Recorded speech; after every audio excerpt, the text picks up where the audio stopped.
What's going on, guys? Welcome back to the channel. We are going to be talking about something that all of us are going to have to do, no matter if it's a van, a truck, a Ford, a school bus. If you live in the Great White North or in the states that have the seasons change where we get cold, there are some winter prep things that we're going to have to do to our vehicles. We're going to go over tonight what you're going to do, what we recommend, and how you can be safe on the road in the winter months. All right, guys, let's talk about it.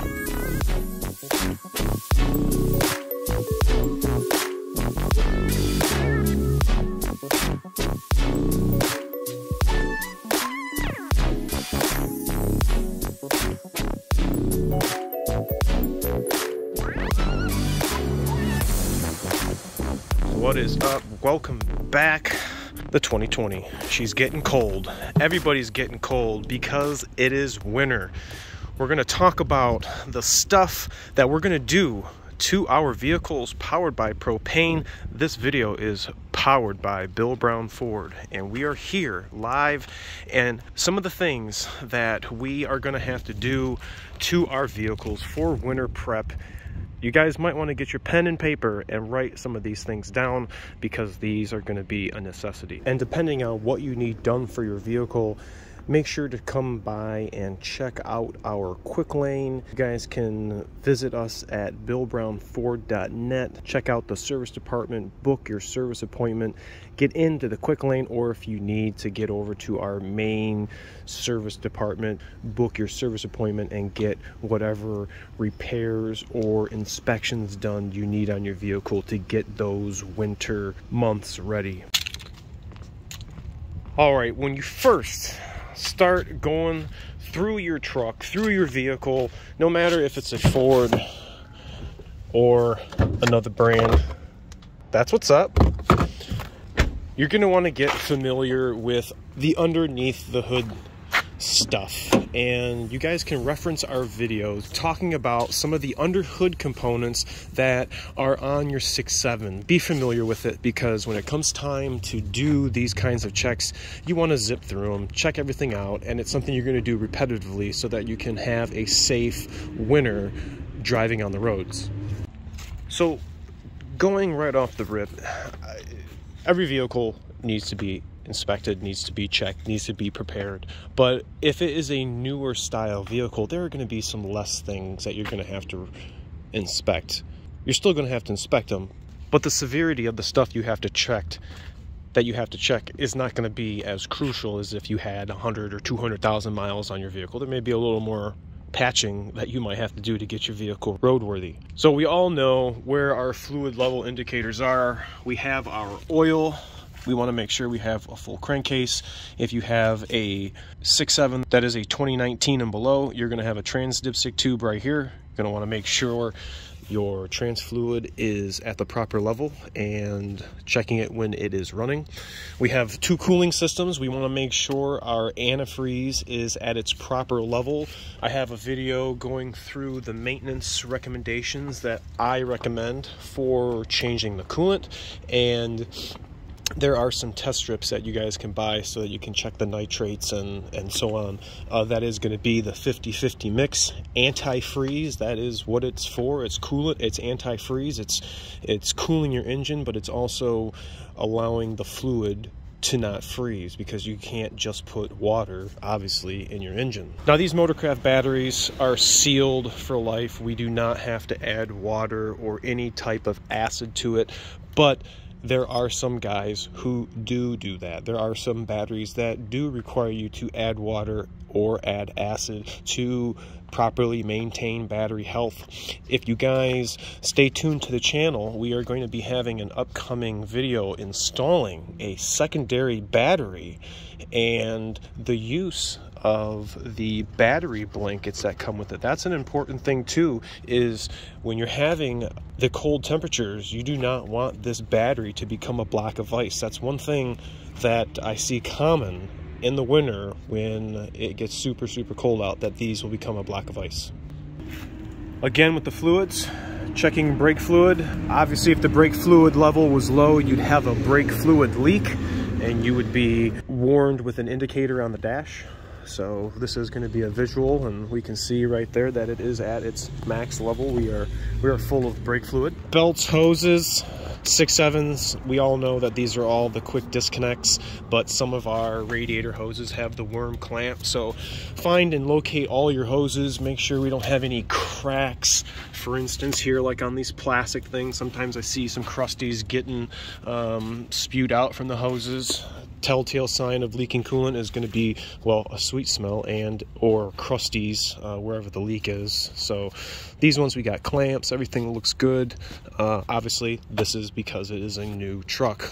Some of the vehicles, our belts are accessible. This one's kind of tucked down in there, but we still can see. We want to make sure we don't have any cracks that are visible. Remember, then we're going to need to replace that belt. So note to self.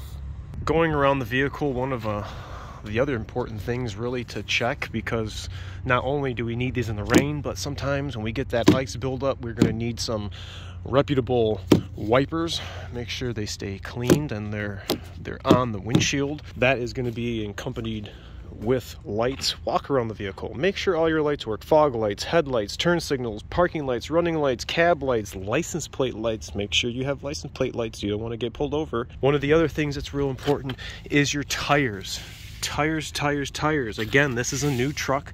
You want to look at your tires and see what condition they're in. Here's another view of some tires, and this gentleman is actually touching it with his hands. Get down in the tire, feel it. See how he's putting his fingers in here? If you can get your fingers in the tread like that, you're good. If it's questionable, you can't get your fingers like that, brother, it's time to get tires, because if you're going to be slipping and sliding on the road, guess what? We're not going to want to drive near you. All right, and coming back to the Super Duty, for the guys that don't have the automatic hub lock control for your 4x4, you're going to want to make sure your hubs are free and turning, because you're not going to want to be in a snowstorm and go to hit that electronic switch and your hubs are not in the correct position, or you haven't turned them for a few years and they are frozen solid. So make sure every oil change, I talk about this when we do our maintenance videos, that this is something you want to get in the habit of turning these to lock and auto, just so that we can get this free and not seized up. Another winter diesel item that you're going to use is the engine block heater. Make sure you find and locate where your engine block heater cable is. It usually is on the right front tow hook area. This gentleman's is hanging right where it should be. Take it off, take the cap off, look at the connector, make sure it's not green or look nasty. Hey, and while you're down here, put some dielectric grease or some electrical contact lubricant so that she's prepped, ready, and you can use this without any issues. I'm going to talk about safety equipment, what you're going to keep in your truck. So let's start off the list. I think you guys are going to interact in the comment section. I want you guys to start blowing the comments up and let me know, what is your kit you guys are using? Do you guys have a bug out bag or a satchel you keep in the vehicle specifically for winter? So one of the top things that I'm going to think of, and I want roadside awareness. I want to be able to let cars know in either direction that I am either on the side of the road or there's a problem going on, and that's flares. Flares are cheap. You guys can find them on Amazon. You guys can find them in, probably Walmart, any auto store. I'm sure they have flares. Get you a good set of flares. I'd say at least 4. 2 for the back, 2 for the front, and you'll have better road awareness when you're on the side of the road or stranded, stuck, need to draw attention. The biggest thing is drawing attention to yourself. All right, so one of the other things, if you are stranded on the side of the road and you're going to be there for some time, is you're going to want to keep warm. If the vehicle is low on fuel, what do? Well, sometimes you might need to keep a blanket or extra set of clothing in the vehicle. It's important to stay warm, obviously, if your vehicle is not going to be running. If you are running a diesel, make sure to condition your fuel for the winter. We want to add that anti-gel additive because we don't want to be running around with gummy bears in our fuel systems. Gasolines, not so much. I really don't have to add additives to our gasoline vehicles for the winter months. just our 6/7. That diesel fuel, we got to stay on it. And one of the other things that I feel a lot of people probably neglect is locating your vehicle jack. Do you know where it's at? Do you know how to use it? If you are stranded or you get a flat tire when it is cold out or it's not cold out, do you guys even know how to use a jack? Do you know where it is? Locate your jack, find the owner's manual. If you can't find the owner's manual, I'm sure you can find the publication online and figure out where your vehicle jack is, because that is going to be important to get one of these tires off.